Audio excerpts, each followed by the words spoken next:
Discount price World War III today on Attention Span Labs.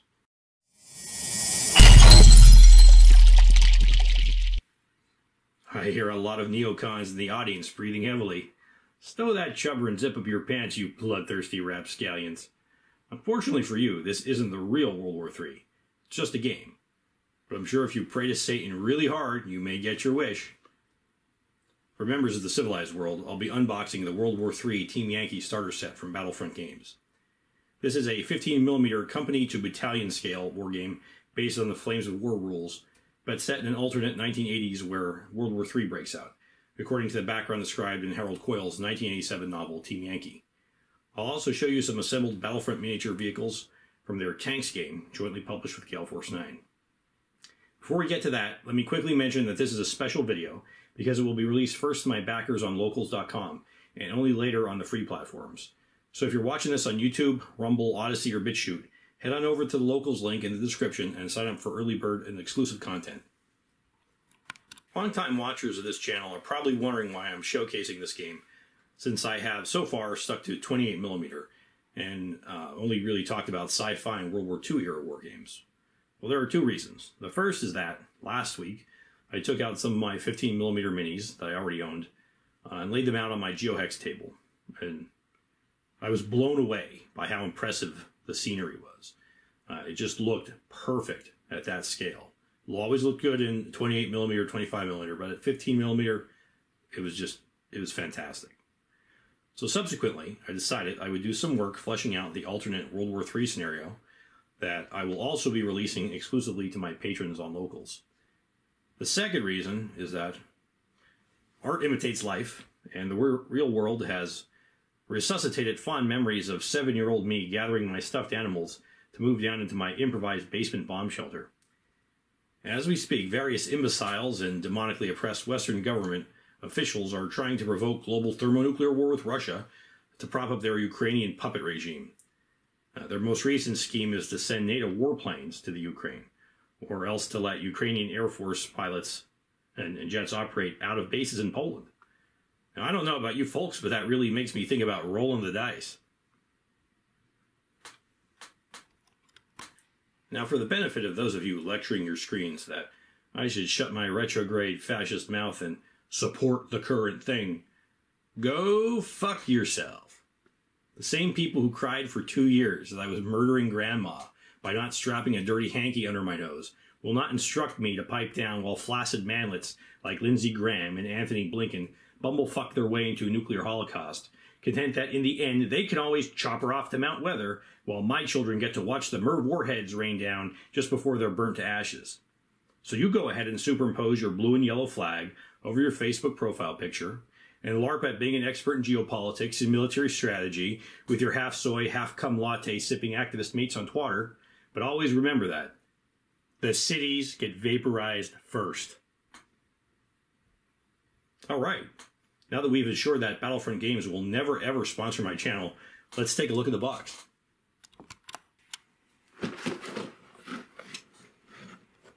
As you can see there, World War III, the complete starter set. Note they do not have Team Yankee as the subtitle on there. Originally, this game, I think, was just called Team Yankee. And then they decided people didn't know what Team Yankee was. Thought it was a baseball thing, I guess. And they renamed it World War III Team Yankee. And maybe this is the newest one and it's just World War III. Whatever. Take a look at the back of the box. Yes, I did cheat a bit because I did open the shrink wrap. I looked at this before showing it to you guys. But you can see there's some flavor text, which I mentions Captain Bannon, who is from the Team Yankee novel. So I assume that's actually taken from the book, which is a very good book, by the way. One of my favorites in that genre. But it tells you what the box contains, and as it helpfully says, this box contains all the miniatures shown in this photo, which is quite a lot. And that's something I really want to point out to you because, so it comes with 3 M1 Abrams. I think they're just M1 Abrams, not M1A1s. I don't know that you could really tell at that scale. 2 M60 tanks, and 2 Bradley infantry fighting vehicles for the American side. And it also comes with 4 T-80 tanks. That's those ones. 3 T-64s. And 2 BMPs for the Soviet side. Now, I guess they could also be... I don't see any reason why they couldn't be other Warsaw Pact forces as well. Although maybe they wouldn't have had T-80s. I don't know, but you could play them as communist Polacks, communist Romanians, communist Bulgarians, whatever you want. But yeah, so it comes with quite a lot of tanks. No infantry. This game does have infantry in it. So in case you're wondering about that, yes, there is infantry in the game, but it is primarily a vehicle-based game. Unlike, say, Bolt Action, Conflict 47, which we talked about before, which are primarily infantry-based, and the artillery and the tanks kind of take a second fiddle. This is primarily vehicle-based. Now, I'm not going to comment too much more on how this game plays or how it works out because I haven't actually played these new rules yet. But so just so you know, you're going to be fielding at least a company. In fact, this is a company. This is a company. Also, you'll want. I guess you apparently can play this without infantry. Otherwise, this wouldn't be an effective starter set. But I would probably recommend getting some infantry stands as well. The Flames of War box set, which we'll talk about in another video, does come with infantry. So anyway, you get quite a lot for this. Now this game was just focus on that while I tell you that this was $50, $50 flat. So that's 1, 2, 3, 4, 6, 7, 8, 9, 10, 11, 12, 13, 14. 16 tanks for $50. Now those tanks individually, you're going to buy them. They're about $10 a piece, and you do have to assemble them, which we'll take a look at in a second. But this is a steal. Unless you don't want to play either of these armies, then it's a waste. But you do also get the complete rulebook. It's in a small format book. You get a quick start guide. You get a lot of dice. It's a D6 based game, D6 only, and then you get unit cards, which I assume are purely descriptors of how the vehicles work and their stats. I don't think they're like commander cards or anything like that, which they use in the tanks game, which I don't like. But I don't know for sure about that. So anyway, let's check out the inside of the box. All right, let's shimmy this box lid off here. There's nothing on the inside of the box. Sorry. In here, let's see, we got Sprues. Sprues out the wazoo. These are the Russian Sprues. Russian tanks. These are Russian BMPs. Let's take a close look at them.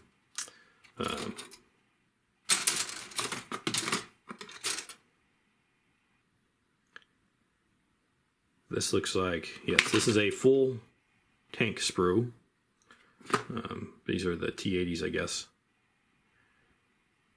And, sorry, gotta look at the camera too. So you got separate track sections. You got a main body, lower half and upper half. Got side skirts. Got the main gun. You got smoke launchers. Looks like a snorkel. Got a heavy machine gun. Got hatches. Are they dozer blades? That's cool. Yeah, it looks like this one has dozer blades.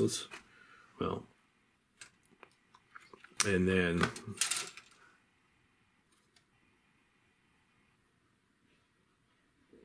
yeah, I'm not sure what they are, but whatever. So you get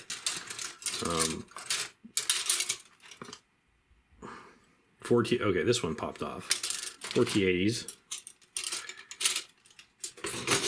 Here's the BMPs. BMPs are tracked armored infantry fighting vehicles, armored personnel carriers. Again, I think it's odd that they don't give you any infantry, considering they give you 4 armored personnel carriers, 2 on each side. These are very nicely detailed. I don't want to complain too much without showing you the kind of precision casting they do on them. These are hard plastic. So a bit of snippy and plastic glue. Yeah, they're very nice looking. But yeah, I do think it's odd they don't give you any infantry, considering here's the T-64s.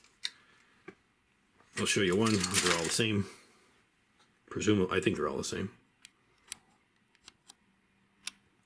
Again, you got turret top half, bottom half, chassis top half, bottom half, side skirts, tracks. Got the fuel tank on the back. You got the main gun. Bunch of cool stuff.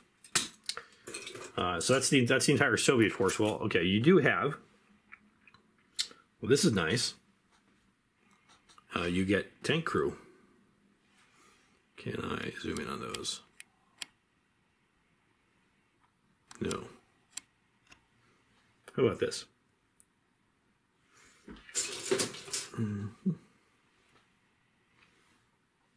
Nope. Come on, camera. Anyway, you do get. Let's do this. Move the box out of the way so the camera knows what it can focus on.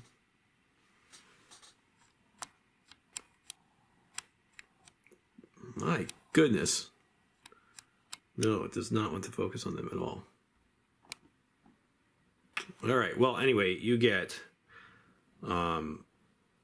12 commanders in various poses, sticking out of their cupolas. That's always fun.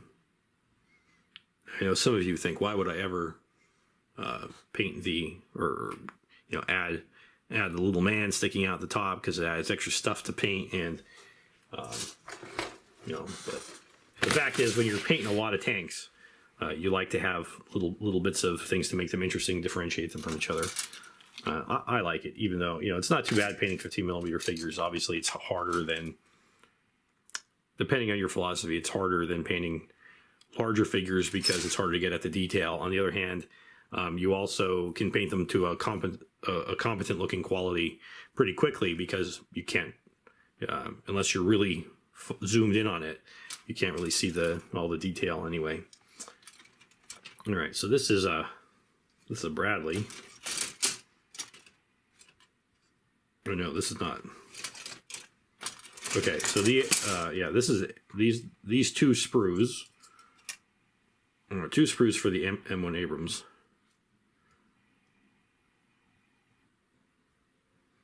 You get a couple different machine gun options, looks like.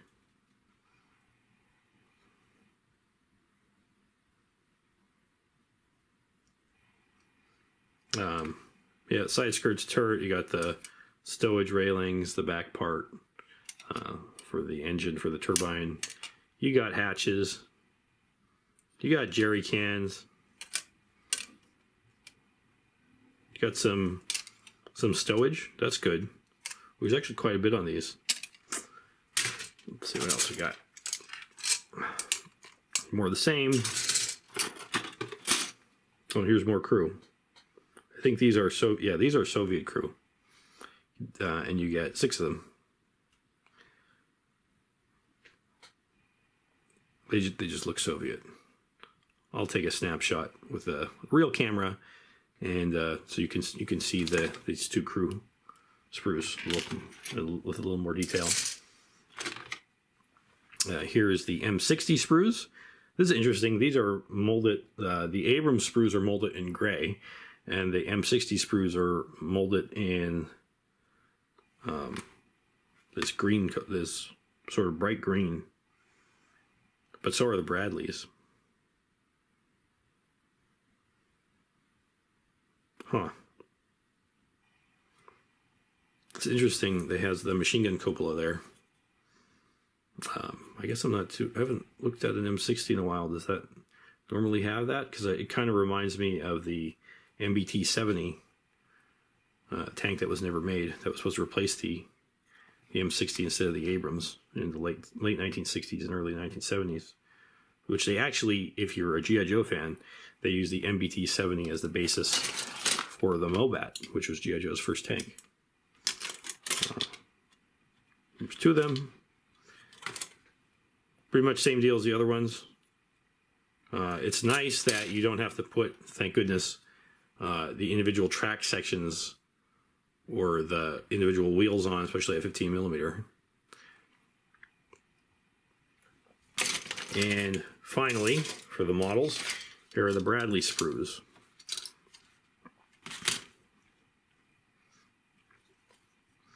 Top turret, bottom turret, same song and dance. Looks like a couple different side skirt sections, or maybe one goes on the other.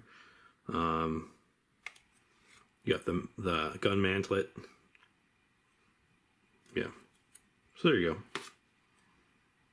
Turret ring.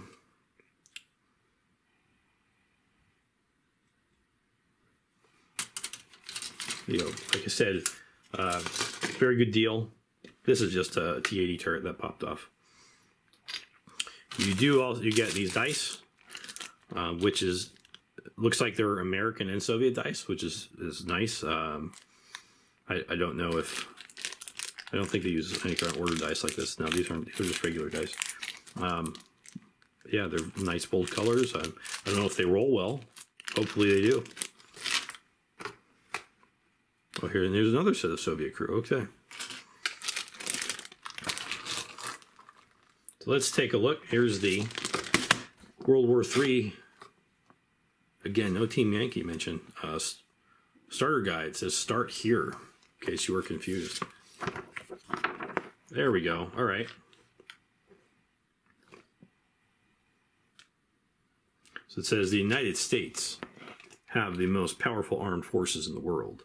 They stand ready to defend Western Europe from the Red Horde poised across the Iron Curtain. Armored troops, powerful M60 Patton tanks, or state-of-the-art M1A1 Abrams tanks, so they are A1s, as well as the scouts deploy forward in their M3 Bradleys to thwart the enemy's progress. This is Combat Team Zulu from Team Yankee.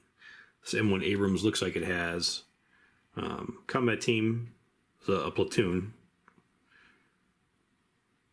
Well, a team. I guess a team's a company, right? And then this is the command platoon, which is what's the IPM one? All right, 2 M1 Abrams and 1. I don't know what the difference of those two are. Oh, one is the, I guess one is the M1 and one is the M1A1. Oh, they're just the same. Okay, they're not 16. It's not 16 points apiece. It's I guess that's the command Abrams, and then that is the 2 other Abrams, and there's 16 points total for them. It does give their side armor, top armor, front glacis plate armor, front turret armor. I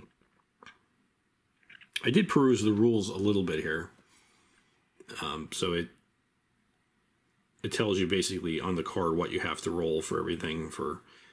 When they're navigating obstacles, what the enemy has to roll to hit them, what they add to their dice roll to see if it deflects the shot, and so forth.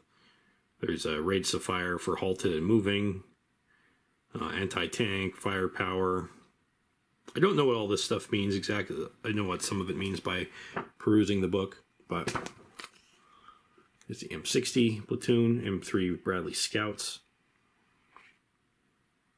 I guess there's some sort of rules. So the Bradleys have tow missiles. The M60s have thermal imaging too.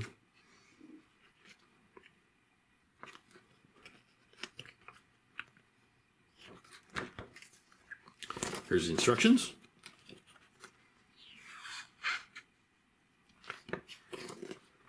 Some nice painted examples there.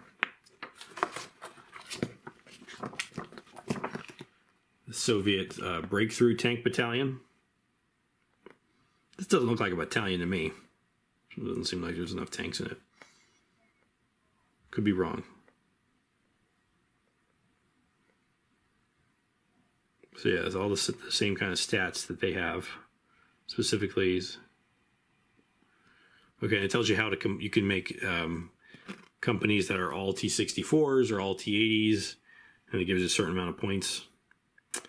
They can be equipped with missiles, mine clearing devices. Yeah, so I guess that's what they were. That's what those dozer blades were. They were mine clearing devices. It says the Soviet Union's most powerful forces are stationed in East Germany, poised on the border with West Germany, ready to strike at a moment's notice. Some of you guys may be too young to realize that after World War II, Germany was actually split, not really in half, but there was West Germany and there was East Germany. East Germany was under Warsaw Pact and aligned with the Soviets, and the West Germany was a member of NATO. They are equipped with the very best Soviet industry has to offer, from the latest sophisticated missile-firing T-80 and T-64 tanks to versatile BMP infantry fighting vehicles. There will be little that the corrupt capitalist armies of NATO can do to stop them. I do like how they have the very jingoistic on each side flavor text. Soon the Western workers will be free, and the dawn of a new socialist age will begin.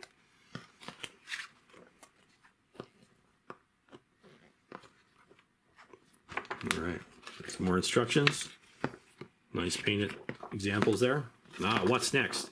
So it tells you, to buy the army book, buy the codex. I don't like that.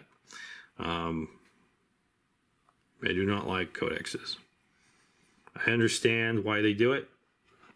Yeah, so you can get Apaches and Humvees and M109 Paladins and BRDMs and a frog. Wow, I don't think I've ever actually seen a frogfoot before.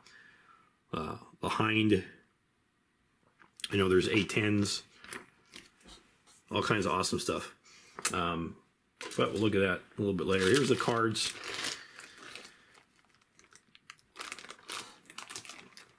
Open these. You get the cards. I'm not going to open them now, but they do have a nice photograph of the model with all their stats on it, and then the company cards as well. And here's the rule book in smaller format. Oh, it does say Team Yankee on here. Okay, good. Yeah, so there's some nice photos in there. There's some introductory how to play war game stuff. What you see is what you get. So this is all about combined arms teams. So again, unlike, as I said, mentioned before, compared and the same is true for Flames of War, compared to Bolt Action or something like that, which is more infantry based. There is a lot of infantry in this, but it's more. You can see the infantry aren't even on individual bases. You see that? Again, not complaining. It's just not what I'm used to. But there's a lot of combined arms stuff in there. It's more vehicle heavy, and you actually, instead of just taking like airstrikes and call them off board, like you take helicopters, you take Cobra gunships and Apaches and Warthogs and stuff like that as part of your army. And like the helicopters can actually land troops, which is really neat. I do like that. Here's some terrain, example terrain. It's a pretty dense table. The terrain in this, I've noticed, and I study that because I like making terrain. I think having a table full of terrain is what makes a war game pleasurable, both in the aesthetic sense of looking at it and in the sense that it requires some tactical thinking. You know, you have to make the best use of cover. You have to play to your unit's advantage instead of just trying to steamroll across the table. It becomes a battle of mobility and holding objectives rather than just slugging it out in attrition. But the terrain rules in this game are much more unforgiving. Like your tanks can get stuck, they can get disabled by crossing terrain rather than just moving at a slower rate.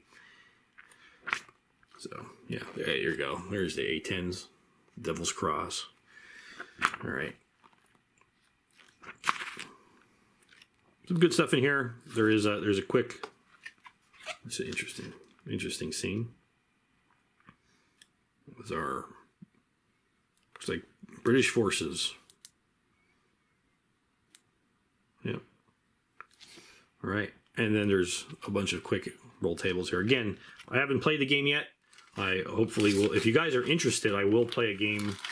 I'll try and play one on camera, so you can see me get the rules wrong. But getting the rules wrong is part of how we learn to play the game.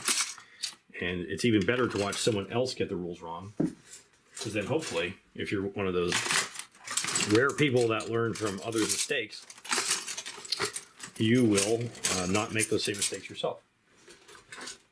And I always recommend playing a game rules as written first, and to try and understand why they're written the way you do. Even if you're thinking, oh, that's stupid, I don't like that. And that's okay to have that opinion, and it's okay to house rule. I house rule a lot, but I think it benefits you to understand, try and understand why the rules are written a certain way, and think about it because, you know, sometimes when you test out your house rules, then you find out they don't work so hot either, or they have some other drawbacks. But something to think about is definitely try to play the game as close as you can to correct for the first few times. Maybe play it 6-7 times.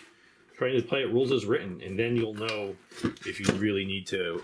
Now, there's always going to be stuff you're going to have to house rule because the rules don't really cover it. This isn't a board game, after all. But, yeah. Well, that's my spiel on that. So let's take a look. Now that we've looked at that, that is the World War III, again, $50 box set. It's a steal if you want to get into this. I asked my friend if he wanted to play it, and he's like, no, I don't do historicals. I'm like, this isn't historical yet. Anyway, yeah, it's a good deal. Get it. Here are some 15 millimeter. I'm going to zoom in on them in a minute, so don't cry yet. These are some 15 millimeter. These are made by Battlefront Miniatures. These are for Team Yankee World War III, although I got them as part of this Tanks the Modern Age, which is I just bought this one today. It's an M901 Hammerhead. We'll talk about this one in a minute. Improved tow vehicle. That is a M113 variant with a pop-up tow missile launcher. But so this is for a separate game, but they're the same miniatures. Okay, so same scale, everything. Same. You can see the sprues are the same, right? So if you just want to play with tanks, just has tanks. It doesn't have infantry, as far as I know, right? So it's a different set of rules. I think it's more like X-Wing, which I don't like. Not that X-Wing is a bad game. I don't like that X-Wing is like, how do I put it? Like, it's so proprietary to play. But beyond that, like, well, I mean, you know what I mean? You need the special dice. You need the special movement trays and all that crap. I don't like that, but I also don't like that there's like, oh, commander cars. This one's piloted by this dude. Which... I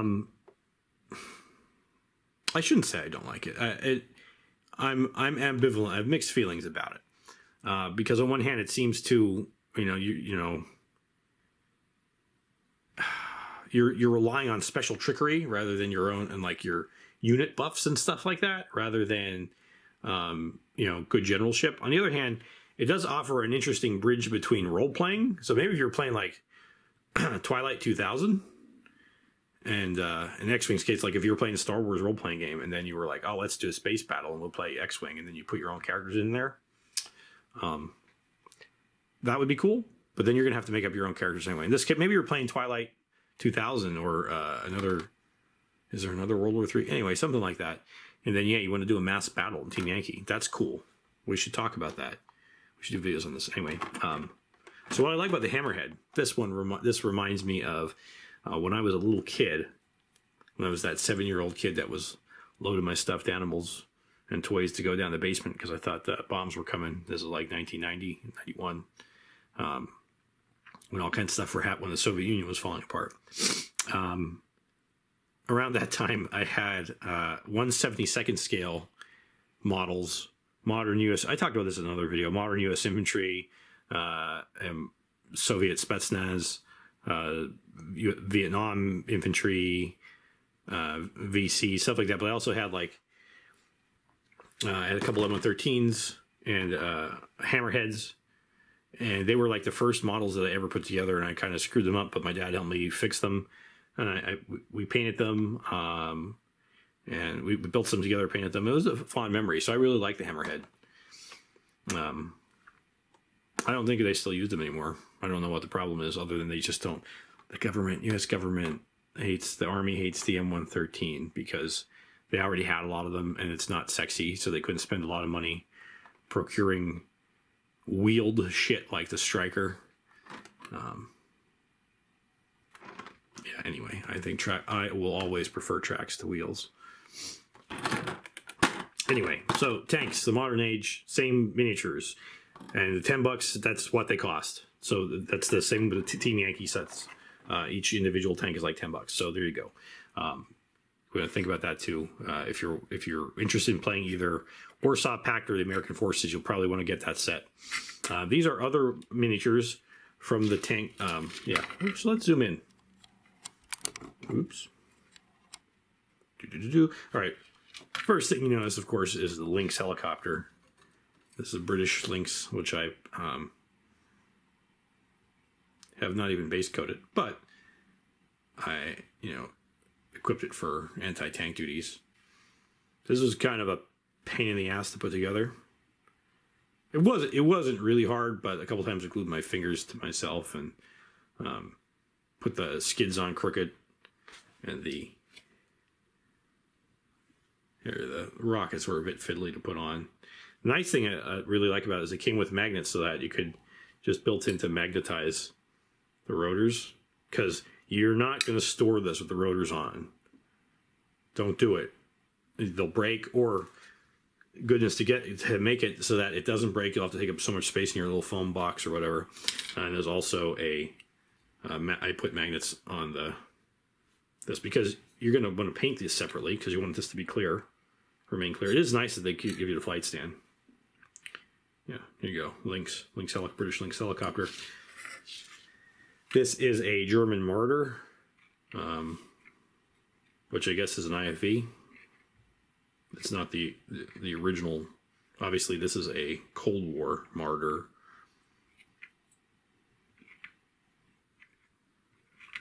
The Marder seeks warmer climes in winter, but these are not strangers to our lands. Let me know in the comments if you got that reference. Yeah. So this has missiles on it and a gun. I think there's smoke launchers there. I'm not up with that. If I'm wrong, treadheads, correct me. Here you go. These two are British Scout tanks, and so they're all $10. That's the other thing.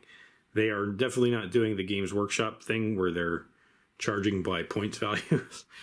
So like an Abrams or a Leopard 2 or a Challenger is the same price as these. This is a Scorpion. This is a Scimitar Scout tank. I like these. The reason I bought these, I actually bought these years ago because I thought they weren't instantly recognizable to a lot of people as other vehicles, and I could maybe kit them out a bit and make them alternate universe vehicles. And for my Ascension Epoch game, those are the books I write, but there's a whole alternate history setting complete with a lot of wars in there. So this one has a guy. See him? Yeah, okay. Let me zoom in. There you go. Look at that. He's saluting. No, he's actually holding his headphones. But there you go. Bleep.